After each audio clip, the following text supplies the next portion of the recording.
How's it going, everybody? My name is Noah Holley, and welcome back to another episode of the Pride Report. It is episode 31, and today we're going to be recapping last night's action, discussing the NCAA Tournament outlooks of Florida, Oklahoma, and Texas A&M, and of course, previewing tonight's slate of games. It should be a lot of fun, so without further ado, let's jump right into it.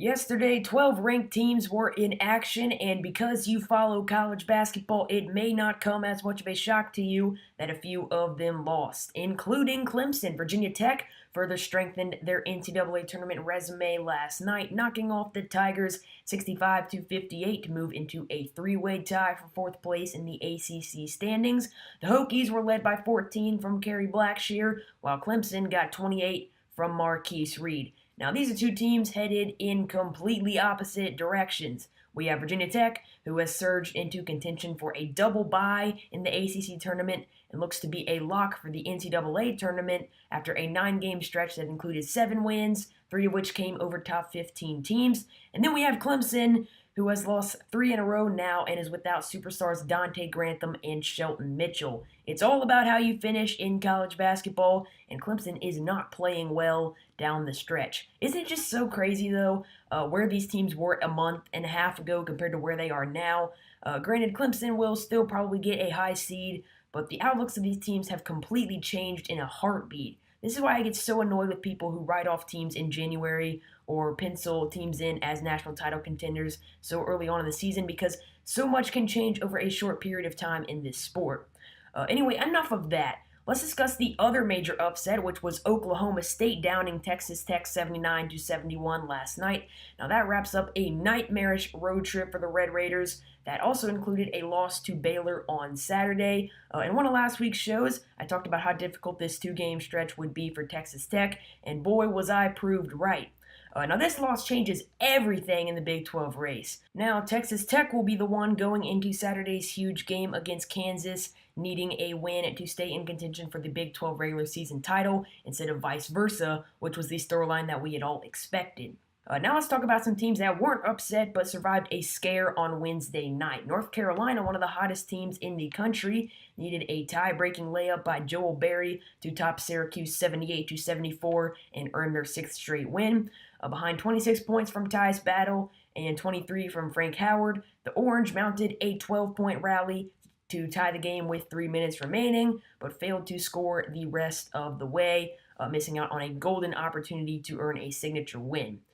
Virginia survived a somewhat sluggish start to put away upset-hungry Georgia Tech and clinch a share of the ACC title. Ty Jerome scored 18, hitting 4 3-pointers, and the top-ranked Hoos pulled away despite a dominant 22-point performance from Yellow Jackets center Ben Lammers.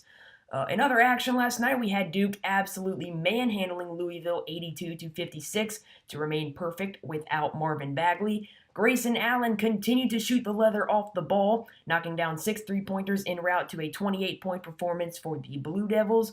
I think Allen is the final piece of the puzzle for Duke this season. Over this 4-game stretch, look how the Blue Devils are dominating, and the difference in every single one of those games was a big night from Allen.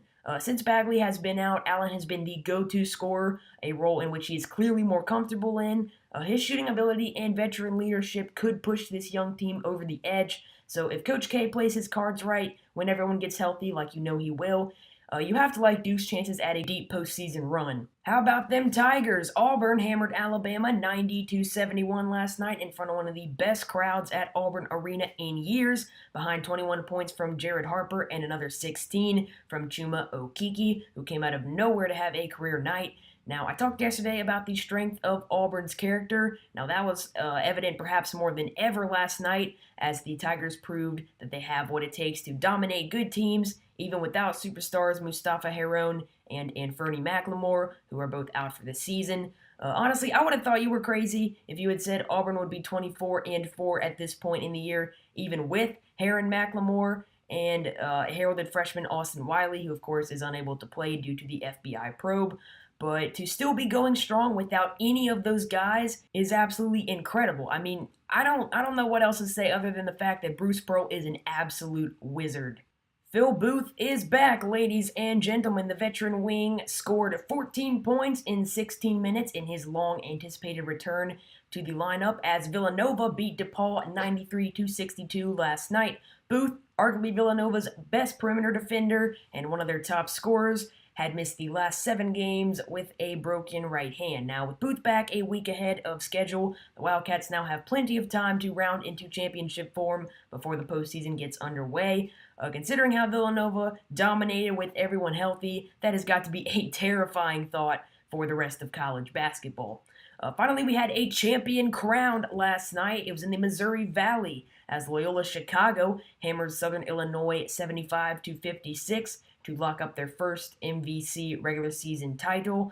The Ramblers jumped out to a 7-0 lead and never looked back, controlling the contest from the opening tip. All right, that's going to wrap up that segment, so let's go ahead and move right along. Florida, Texas A&M, and Oklahoma, all teams that appeared in the top 10 at one point this year, but find themselves with 11 losses apiece with a week and a half remaining in the regular season. Could these teams potentially miss the NCAA Tournament in the same season we consider them to be national title contenders? Let's take a look. We'll start with Florida's resume. Now, one thing you'll notice with Florida and the other teams we'll be talking about in this segment is that they have great wins. That's why they're still in my bracket and everyone else's. The big question, however, is at what point do we ignore those wins and focus on the high amount of losses? And for Florida, you could argue that that time is right now after 3 consecutive losses, 2 of which came against mediocre Vanderbilt and Georgia teams.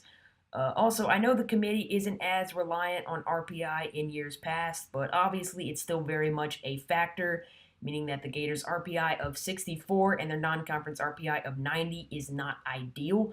Based on recent history, if you have a high amount of losses, you need a good RPI, and Florida does not have a good RPI. In terms of Florida's outlook the rest of the way, the Gators have a ridiculously tough remaining schedule. Auburn, Alabama, and Kentucky await, meaning that if Florida continues to struggle, they could fall out of the field in a hurry.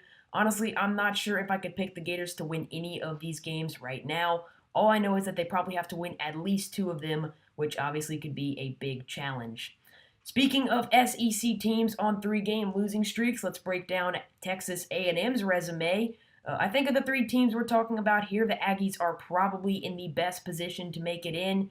As you can see, they've got an excellent RPI and strength of schedule. They don't have any bad losses either. One thing I do worry about is their remaining schedule. It's not nearly as tough as Florida's, but that's not necessarily a good thing. Considering the Aggies' struggles as of late, back-to-back road games against Vanderbilt and Georgia are extremely dangerous. If they lose both of those games, they could very well fall out of the bracket. So it's extremely important for Texas A&M's sake that they can get back on track and avoid upset. Finally, let's talk about Oklahoma. The Sooners, who have lost 6 in a row, are on the verge of one of the more epic collapses in college basketball history if they can't reverse their fortunes. Defenses are starting to figure out how to contain Trae Young, which makes Oklahoma extremely vulnerable against any opponent. Here's what I think needs to happen for Oklahoma to hold on and secure an at-large bid. First of all, this losing skid needs to end right now. If it continues into this upcoming 3-game stretch, OU is in danger of completely falling off the bubble. Second of all, I think that Oklahoma needs to beat an elite team in the Big 12 tournament. They need to prove to the committee that they are still capable of doing so. Otherwise, Oklahoma will come into Selection Sunday with multiple losses in a row against the conference's best, which of course is not a good look. Now, do I think that we see the Sooners in the NCAA tournament field this season? As of now, no. Oklahoma looks less competitive with each passing game. If they can find a way to right the ship, perhaps, but it looks like at the moment that the Sooners are spiraling out of contention for a trip to the big dance. Let's take a look at what's on tap for tonight. Purdue travels to Illinois at 7 p.m. on Fox Sports 1. Now, as of recording, there is no word on whether or not Vincent Edwards will be able to return from an ankle injury and play tonight. He is reportedly a game-time decision. Regardless if he can play, however, I think Purdue picks up a win here. Yes, they've struggled on the road lately, but I'd be extremely surprised if they had a hard time beating a very bad Illinois team.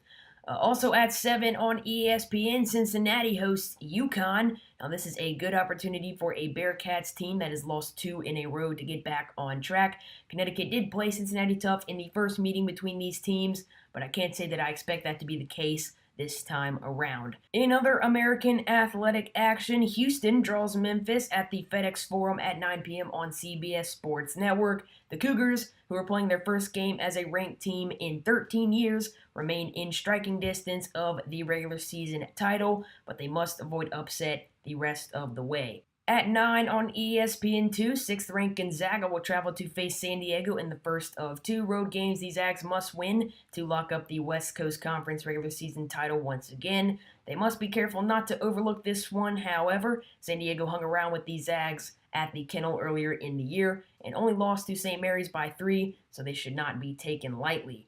We also have St. Mary's hosting a putrid Pepperdine team after an untimely 2-game losing streak. The Gales must rely on Gonzaga losing to either San Diego tonight or BYU this weekend to earn the regular season title. To round out the top 25 action, Arizona travels to play Oregon State at 9 p.m. on Fox Sports 1. Now, this has the makings of a letdown game if the Wildcats aren't careful. After a huge week that included wins over Arizona State and USC, Arizona must avoid a shift in mindset against an Oregon State team that on paper looks extremely beatable, but has actually been a tough out all season long. A first-place battle in the final week of the regular season. Yes, please. Winthrop will travel to face UNC-Asheville at 7 p.m. on ESPNU in a game that could end up deciding the Big South regular season title. UNC-Asheville is going to be looking for revenge after Winthrop manhandled the Bulldogs 85-58 earlier in the year.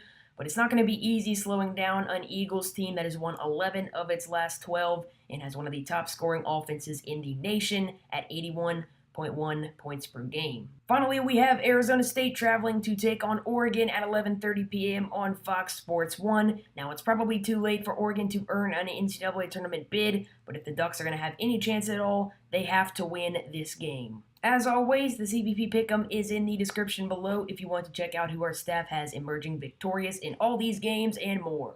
That is going to do it for today's episode. I sincerely hope that you guys enjoyed. If you did, be sure to subscribe and to turn post notifications on. That way you can be instantly alerted when new episodes of the Pride Report released. If you like the show, there's no reason not to. Also, be sure to stop by on Saturday morning at 10 a.m. for the next episode of the Pride Report. I'm going to be talking this weekend's games, recapping this week's biggest stories, taking a look at the projected conference tournament brackets, providing a bracketology update, and much, much more. It's going to be a ton of fun, so I really hope to see you there. But anyway, I'm going to go ahead and wrap this thing up. I'm out. I'll see you guys on Saturday.